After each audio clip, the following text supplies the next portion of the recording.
Je vais commencer par vous remercier et puis féliciter les organisateurs de la rencontre de ce matin.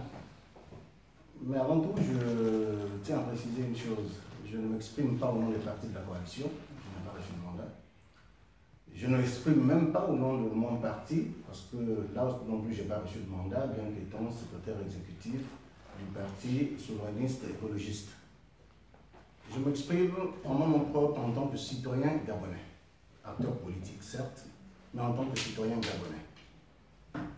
Et de ce fait, je voudrais m'associer à la démarche des compatriotes de la diaspora qui s'opposent à la venue de M. Ali Bongo en France à l'occasion du sommet qui se tiendra la semaine prochaine.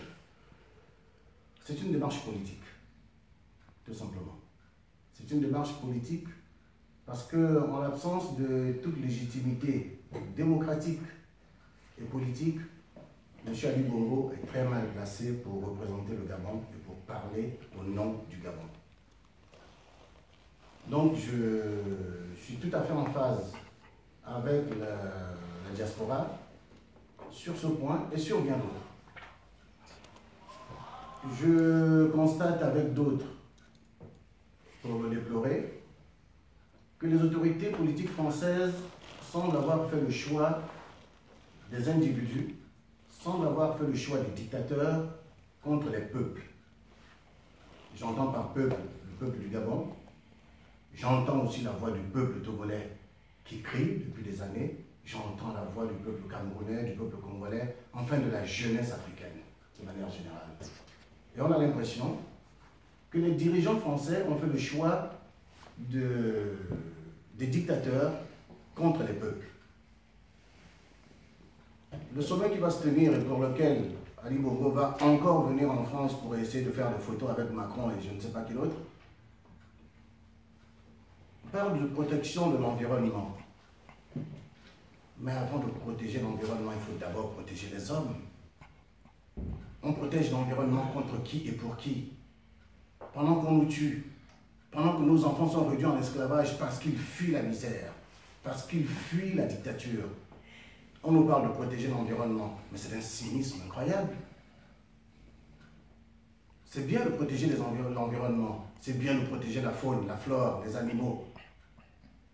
Mais c'est pourquoi? C'est pour que la jeunesse africaine fuit nos pays et essaie de venir ici. Parce que si ces organisateurs de grands-messes étaient cohérents avec eux-mêmes, avant de protéger l'environnement, avant de mettre de l'argent pour protéger les écosystèmes, ils devraient d'abord s'assurer que les personnes qu'ils reçoivent ont la légitimité. Que les personnes qu'ils reçoivent sont en phase avec les populations qui vivent dans ces espaces. Parce que si vous recevez des gens qui ne sont pas en phase avec les populations, les mesures que vous allez prendre, vous allez déverser des tonnes de dollars et d'euros. Mais si les populations en face ne se reconnaissent pas dans ces mesures, parce que les dirigeants ne sont pas légitimes, rien ne se fera. Rien ne se fera. Donc c'est pour cela que je suis tout à fait en phase avec les compatriotes qui s'opposent à la venue de M. Ali Bongo en France dans ce cadre précis.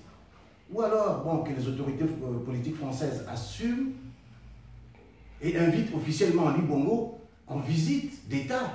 Mais on ne peut pas l'inviter sous prétexte qu'il représente je ne sais quel organisme qui parle d'environnement en sachant très bien que les populations qui vivent dans ces espaces sont martyrisées, massacrées, comme l'a dit M. Méry tout à l'heure. Alors c'est pour cela que je me dis, il y a une espèce de duplicité qui ne dit pas son nom. Il y a une espèce d'hypocrisie qui ne dit pas son nom. En le disant, je ne suis pas naïf non plus. Je ne suis pas naïf. On n'attend pas des dirigeants français qu'ils viennent faire le travail que nous devons faire, c'est-à-dire celui de libérer notre pays. Et nous savons très bien, je l'avais dit à une autre occasion, que les dirigeants occidentaux n'interviennent que lorsqu'ils se rendent compte que le dictateur est complètement par terre, comme on a vu au Burkina. Là, ces dirigeants viennent voler au secours de la victoire des peuples. Ou alors, ils n'interviennent que lorsque le dictateur met en péril leurs intérêts. Mais là, en l'occurrence, nos dictateurs mettent en péril leurs intérêts. Combien d'entreprises françaises ne ferment pas au Gabon à tour de bras? Ce dictateur-là met en péril les intérêts français.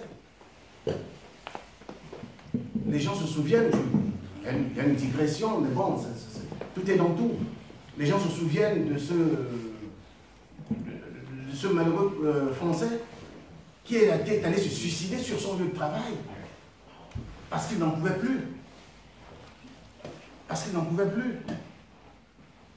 Pendant que les pseudo-dirigeants gabonais dépensent des sommes énormes pour voyager, pour venir en France, les entreprises ne sont pas payées. La dette intérieure a explosé, je ne parle pas de la dette extérieure. La dette intérieure a explosé parce que les entreprises ne sont pas payées de leurs travaux. Mais en même temps, nous apprenons que des loubards et des nervis se sont vus offrir des billets d'avion et des passeports pour venir accueillir leur président. C'est quand même un comble. C'est quand même un comble. Où pensent-ils venir entamer la détermination de la diaspora? Non. S'ils veulent favoriser l'immigration clandestine, qu'ils le disent, avec la complicité des autorités consulaires françaises au Gabon. Si c'est l'immigration clandestine, parce qu'on sait généralement comment ça se termine. Il y a quelques années, une artiste de la même famille était venue ici faire un concert. Tous ces danseurs avaient disparu dans la nature, ils sont actuellement en France. Et c'est ce qui va se passer avec les loubards qu'ils emmènent. Ils vont venir, ils vont faire semblant de marcher s'ils marchent, et puis après ils vont disparaître dans la nature. Et ça va être des clandestins qu'ils auront fait venir et qui ne repartiront pas. Et je suis même persuadé que ces loubards, quand ils auront épuisé les euros et les dollars qu'on leur a donnés, ils vont vous rejoindre, ils vont rejoindre la diaspora dans la résistance. Ils vont renforcer la résistance, ça c'est évident. Parce qu'il va falloir qu'ils essaient de justifier leur séjour, et pour le justifier, bon, ils vont se faire passer pour des réfugiés politiques et autres, ils seront dans la résistance. Mais ceci étant, le vrai débat aujourd'hui, c'est celui de la duplicité des dirigeants français. Ou alors, qu'ils assument d'inviter officiellement Ali Bongo. Et les Gabonais en prendront acte. Ou alors, qu'ils arrêtent de jouer un double jeu qui consiste à se servir de prétexte de tel ou tel sommet pour le recevoir. Mais de toutes les façons, la chose le fait est que les Africains vont se libérer. Aujourd'hui, demain, après-demain, les Africains vont se libérer et ils vont se libérer par eux-mêmes. C'est bien que Macron ait commencé sa visite officielle en Afrique noire par le Burkina, qui est le symbole de la libération d'un pays par des nationaux. Et c'est ce qui va se passer. La jeunesse gabonaise, la jeunesse africaine, la jeunesse togolaise, la jeunesse camerounaise veut vivre le rêve d'un monde globalisé. Et ça, aucun dictateur, aucune armée ne pourra l'arrêter. Donc, que M. Ali Bongo vienne, qu'il vienne, nous l'attendons ici. Nous allons l'accueillir, c'est notre compatriote. Nous allons le recevoir. Alors, de quoi a-t-il peur, puisqu'il dit qu'il a été élu? Pourquoi a-t-il besoin de s'entourer de loubards bien connus et de nervis pour venir faire des contre-manifestations? C'est la preuve qu'il y a un problème. C'est un aveu, c'est la preuve qu'il y a un problème. Qu'il vienne, nous allons l'accueillir. Comme nous accueillons le président Ping. Quand le président Jean Ping vient, il ne ramène pas les gens du Gabon. Il vient tout seul avec 2 ou 3 personnes de sa délégation et il voit comment nous l'accueillons. On va faire la même chose à Ali Bongo, qu'il vienne. Donc, moi, c'est ce que je voulais dire à ce niveau, que le vrai débat, c'est celui de la libération du Gabon, et qu'avec où sont les Français, nous allons y arriver. Merci, monsieur.